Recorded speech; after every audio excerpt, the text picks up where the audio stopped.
এই পরিবারে একজন দুজন নয়, 9 জন অন্ধ, কিন্তু তাদের জীবনযাপনে সেটা বোঝা অনেকটাই মুশকিল। হেরা চলাফেরা বাড়ি মেয়েদা আসা যাওয়া করতেছে, গোসল দিতেছে, নিজেরটা নিজে করে। ছোট থেকে হেরা আইডিয়া হয়ে গেছে। 10 জনের পরিবারে মাত্র একজন চোখে দেখতে পান, তার চোখেই পৃথিবী দেখেন বাকি 9 জন। আমার চোখ দিয়ে হেরা দেখে, আমি যা দেখি হেরা তাই দেখে। আমি দেখি হেরা দেখে, আমি হেরা চালাই, হেরা চলাইতে পারে। গান করে টাকা উপার্জন করে, পদা আমি টাকা হাতে নিই। হেরা অন্ধ মানুষ, চলতে পারে না, তাই আমি যেভাবে চলি হেরা ভাবে চলবে। আমি নিয়ে যাই, এই যে খানতে ধরে পদা আমি যাইলে হেরো যা, আমি সামনে যা দেখি হেরো তা দেখে। আমার 2টা চোখ দিয়ে 7 জন লোক চলে। আমি একাধিকে স্বামীও মাঝে মাঝে যা, খালি গান করার সময় মুক্ত মাঝে মাঠে নিয়ে যাই। কারো দানের উপর নয়, তাদের পরিবারের আছে বিশেষ জীবিকা।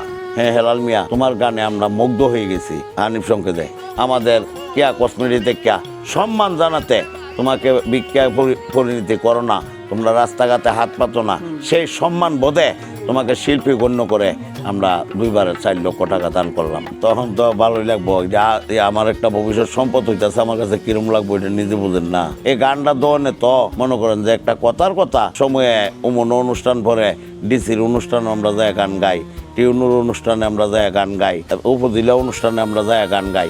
আমরা সবাই দেখার লাগে একটা প্রতিভা, এটাও নেই। আমরা কাজ কাম করার ক্ষমতা নাই, যেরকম তবে কয় আল্লাহর হস্তে কিছু কিছু সাহায্য করলে ওইটা দিয়া আমরা সংসারটা চলা হই।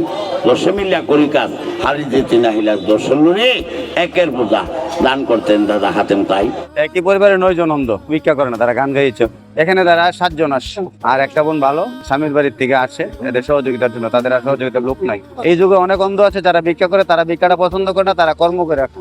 5+ স্টার রেটিং প্রাপ্ত দেশের সর্বোচ্চ বিদ্যুৎ সাশ্রয়ী ও eco friendly Walton AC. Walton air conditioner, smart comfort এখন নেক্সট লেভেলে। ভাই আমার জীবনটা খুব দুঃখের জীবন। মনে করেন যে 4টা ছেলে অন্ধ, একটা মেয়ে অন্ধ, 2টা নাতি অন্ধ, একটা নাতনি অন্ধ, আমি নিজে অন্ধ, সর্বমোট মিলে 9টা লোক অন্ধ। 2024 মে মাসের 13 তারিখ আমরা নিয়ে চলতো ফিরতো, না ভালো আছিল, না দুনিয়ার থেকে চলে গেছে। যাওয়ার পরে স্বামীর বাড়ি থেকে আমরা চালাইতেছে এবং লগে চলতেছে। মেয়ের আগে কাজটা বই চালাইতো সম্ভবত, কই বাড়ির ভিতরে বা বাড়ির এরিয়া, গ্রামের এরিয়ার ভিতরে চলতে পারে, বা অন্য হানো গেলেও একটা লোক লাগবো। 50-50 বছর ধরে আমি গান গাই। তখন দেখলাম যে বাবা এই দেশের মধ্যে ভিক্ষাবৃত্তি করিয়া মনে করেন যে চলাটা কষ্ট। ভিক্ষাবৃত্তি করা এটা আমার হুজুর পাক সাল্লাল্লাহু আলাইহি সাল্লাম বলে গেছেন যে নবী শিক্ষা করিও না ভিক্ষা, যে কোনো একটা কাজ কাম করে একটা মেহনতের দ্বারা চলে খাও। তখন আমরা বাচ্চা নিলে আমি গান বাজনা, বৃষ্টির দিন আমরা কাজ যাইতে পারি না, 1 মাস বৃষ্টি থাকলে 1 মাসে আমরা চলা খুবই কষ্ট। এটা আমি জন্মের তো অন্ধ, আলো যে কি এটা আমরা জানি না, অন্ধকারে বুঝি, সবসময় অন্ধকার। আমরা অন্ধকার ছাড়া কিছু দেখিও না। গান শিখাইলাম করে হেরা অন্ধ, হেরা কি কিতা করবো, ভিক্ষা ছাড়া কি কাজ করতে পারবো? আর এটা কি উপায় আছে? আর কি রিক্সা চালাইতে পারবো বা যে কোনো একটা কাজ করতে পারবো? ভিক্ষা জিনিসটা আমি করিও না এবং পছন্দ করিও না। গিয়ে একজনটা করলো, মাই গো আল্লাহর রাস্তায় সাহায্য করুন গো, মায় দেন গো, দেন দেন দেন, এটা আমরা পারতাম নয় না। আমরা অন্ধ হয়েছি দোষী, অন্তর দেশের 10 গ্রামের সকলতে রাতের তালহার মধ্যে রাহে মনে করেন আমরা অন্ধ হয়েছি, মান্যতা করে যে হেরা শিল্পী, হেরা ভিক্ষাবৃত্তি করে না। পল্লী কবি জসীমউদ্দিনের এখানে গেছিলাম, ফরিদপুর।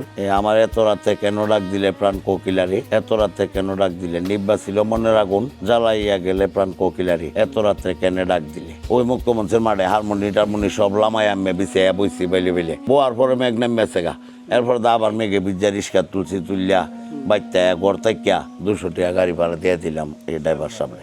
একদিন এরকম ছিল যে বাসায় ফাঁক করে নাই, না করার পরে গ্রামের লোকে একজন আইনা মনে করেন যে চাইল দিয়ে গেছে, আলু দিয়ে গেছে, দিয়া কইছে তোরা এটি ভাগ করে, ডাউল দিয়ে গেছে, ওইটা ভাগ করে হা। তখন আমরা হাইলাম আর কি। মেয়ে আর বউ হেরার চোখ তো আমার চোখ, আমি কি আর চোখ দেখি? আমি তো প্রতিবন্ধী হই।